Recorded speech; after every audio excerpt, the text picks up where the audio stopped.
Hi, my name is Winslet, and welcome to my video on the combat enchantments that you see when you are either clearing out a seal or when the AI spawns in Marauder stacks to reclaim those seals.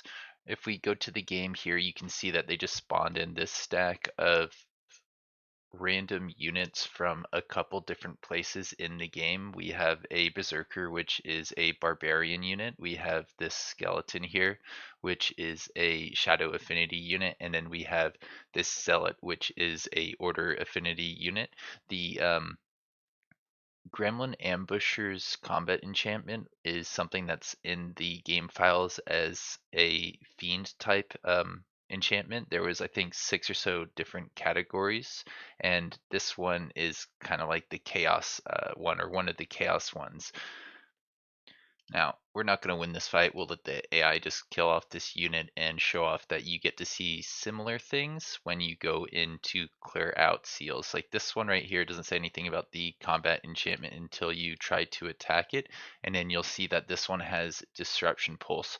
For a second, I thought that meant when they would spawn in new units on this location to retake it, you would always see the same combat enchantment, but I think it's kind of a little bit randomly generated.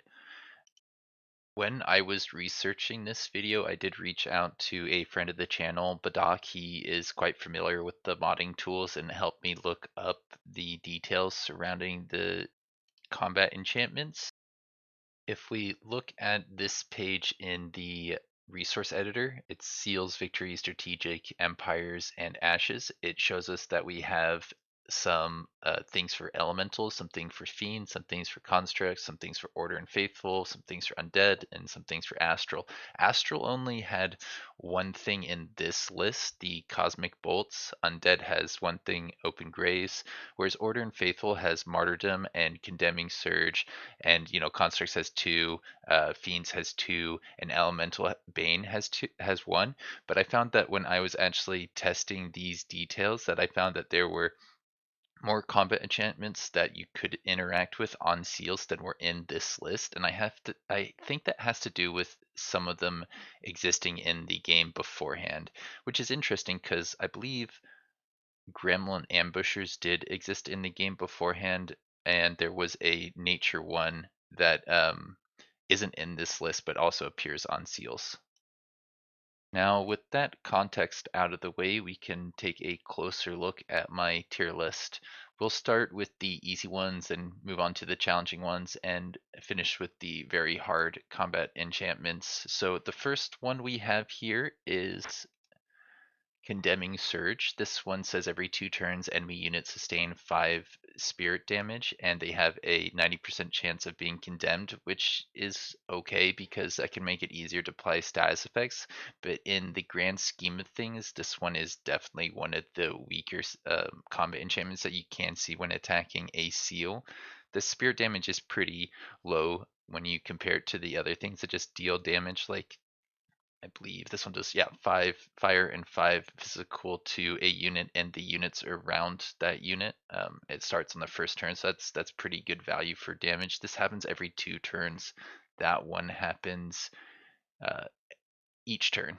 So I think you get a lot more damage out of meteor minutes, or they'll deal more damage to your units using um, minute meteors than with this one, the Condemning Surge. I think the only other one I put in here as easy was the Disruption Pulse. Yeah, this one says every 3 turns, all positive status effects are dispelled from all units, and for each one dispelled, the unit gains Sundered Resistance. That could be really bad if you are focusing a lot on getting good positive status effects on your units, but it can be counteracted by just simply not putting status effects on your units, and therefore not getting Resistance and taking extra magic damage from enemies.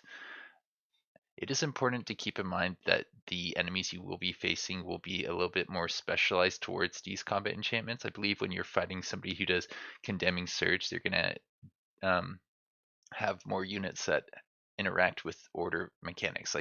Like this unit, the Blessed Soul, he can do double damage to units that are condemned. We won't take a look at all the different loadouts that can occur with all the different affinities or all the different unit types, but I did think that was worth showing off. We are now ready to start taking a closer look at the middle row, the challenging combat effects. We'll start with Elemental Bane. This one says every 2 turns, 3 random enemy units have a chance to be afflicted with Ghostfire, Electrified, and Frozen. Ghostfire is one I'm less familiar with, but I think that one is a little bit of fire and frost. I think it's 4 of each. Electrified, it makes it so you take damage over time, I believe. Electrified is lightning damage over time. I think it might be 8 for a few rounds, and Frozen is something I think people are generally pretty familiar with because of how powerful it is. Being able to take away people's action points makes it so that they're almost as if they're dead for a turn or two and can really swing the fight in your favor. So this one can be really scary, but it only affects 3 random enemy units, and you can attack into seals with up to 18 units. So it probably won't affect too many of your units, and it's only really a problem if you are taking it on with less units. If you've got like 6 or 7 units and you're close to the army strength of the seal, you may want to wait a little bit until you can get a couple more units to take on Elemental Bane. Next, we have Gremlin Ambushers. Or actually, no, we don't. I moved that one to later on in the list, didn't I? I just forgot to take that image out. I was having some trouble spawning in that specific combat enchantment. That one's quite difficult to deal with. The next one on our list is actually Cascading Empowerment. This one says every 2 turns, a random friendly unit's going to get bolstered defense, extra strength, and that can be a problem if that goes on something like a tier 4 or 5. But if that goes on like a tier 2 or 3, that's not nearly as big of a problem as some of these other combat enchantments. Oh, I almost forgot how cascading things work in Age of Wonders 4. This says this effect is then applied to adjacent friendly units and is repeated, which means that it can put a lot of defense and a lot of strength in on a lot of units if the guys stay close to each other. But I feel like that's less likely to happen against the AI than it is against a human player who is anticipating getting that benefit from the combat effect or something like this combat effect. There's, I think, a way to do cascading something rather with constructs through the new tome that I think it's called Tome of the Constructs or something like that.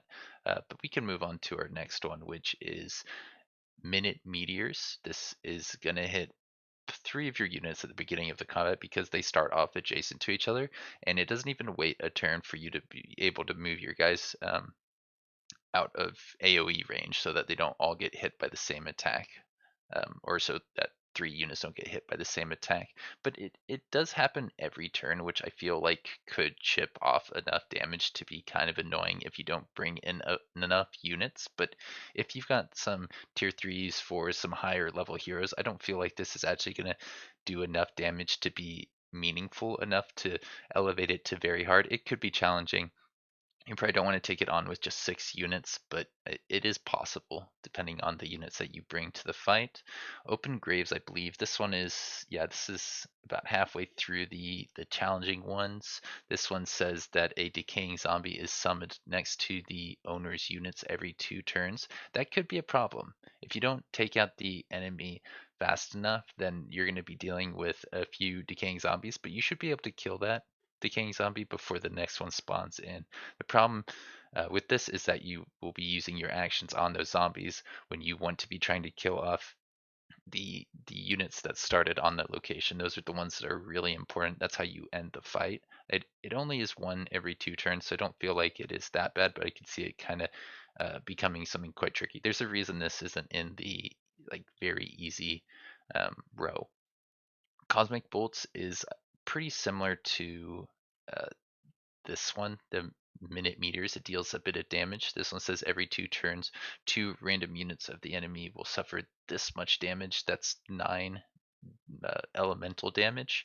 And I feel like because it happens every turn, that is kind of dangerous. Just like how this one happens every turn, that could actually take a bit of HP away from your units fairly quickly when you compare it to like Condemning Surge happening every 2 turns. That's more damage and is happening more often. So I would consider it quite a bit of a bigger threat.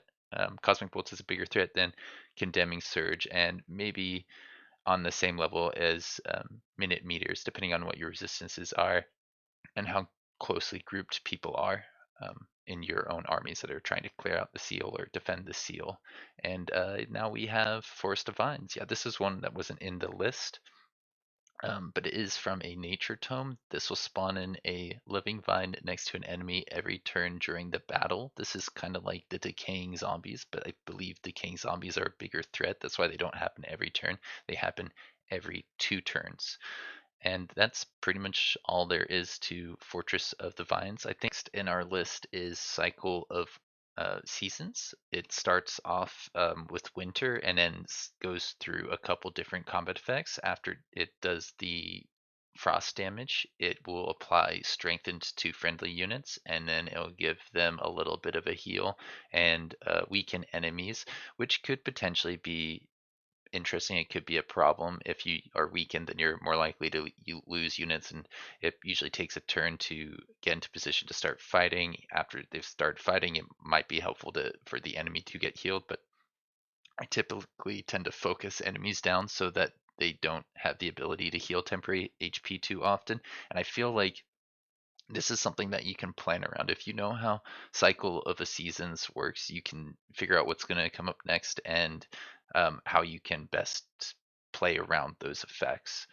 I almost put this in the weakest thing because I feel like this won't get as much damage dealt or won't be as big of a problem as just things that deal damage. But I could see this potentially working really well with certain stacks. Like if you're trying to clear out a seal, they typically have stronger units, and them getting strengthened and them applying weakening to you could make it a lot easier to clear out that initial fight.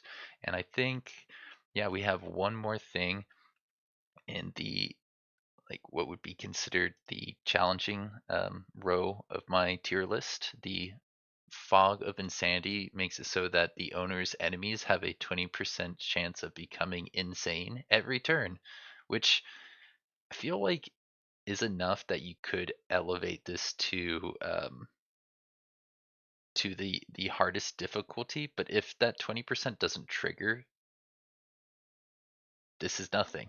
If it does trigger on like one of your best units, that's a really big problem, and it could swing the fight in the enemy's favor. But I believe they made that percentage chance so low so that it could be kind of a wide swing, making it sometimes a very hard fight and sometimes quite an easy fight. So I feel like it makes sense to put in challenging. At the same time, I don't know. Insane's a pretty good status effect. I could see you arguing that this should be in the very hard row for combat effects. Now we have what I consider just like all around really difficult, really challenging. If you see this combat effect, you may want to rethink taking the fight. Wave of Misfortune is going to make it so that your units are more likely to fumble, quite likely to fumble, and deal less damage. And uh, that really hurts your ability to clear the fight, because if you can't kill the enemy, you can't win. It doesn't matter how little damage they're doing or what stats effects are on either units. If you can't kill the enemy, the fight will never end in your favor. You'll never win the fight. So I think this is quite good considering that it is a 90% chance. The fact that it happens every 2 turns is almost enough to argue that it should be downgraded to challenging, but I really dislike the misfortune effect. You can counteract that with fortune, and I think if you do that, then you could downgrade this to not very hard, but rather challenging. Gremlin Ambusher is one that took me a minute to actually find in the game. This is going to summon in units next to one of the owner's units every 2 turns, so it will make it so that they can just build up units, and In general, I think a gremlin is on par, if not better, than a decaying zombie. I feel like now that I've actually seen this aspect and I've thought about it a little bit more, it might make sense to downgrade it to the same level as a decaying zombie. It spawns in just as often. I think they're similar in tier, but gremlins can turn you around. Um, when I first read this, I think I was expecting them to spawn next to your unit, so when they spawn in, they'll be right in melee range and be able to do their thing and keep you from getting to the other enemies, which could be a pretty big deal. But I feel like the more that I think about it, the more on par it is with decaying zombies coming in every 2 turns. And yeah, this next to owner's units, it's got the same general description as what we saw earlier. With that being said, I do think martyrdom really elevates itself to a whole nother level. When a friendly unit dies, all adjacent enemies will suffer 15 spirit damage and be condemned. You can counteract this by keeping your units far away from one another so that when they die, they don't do that, or you can make it so that none of your units die in the fight. But seals fights tend to be pretty challenging, and it can be hard to keep your units from dying, um, while also keeping them far enough away from each other that they won't deal an AOE when they die that hurts for your units that are trying to clear out the site.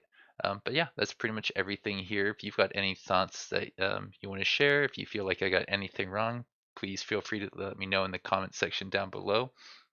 I didn't say so earlier, but one of the reasons I like seals is that they're really good for farming up experience. If you know what to anticipate, you can counteract it a little bit and try and get some experience on your units that evolve. Maybe some of the tier 3 dragons that turn into tier 5 dragons, or who knows, maybe you're just trying to get some more elementals because they're pretty powerful in general. That's everything I have for you today. I'll see you around. Have a good one.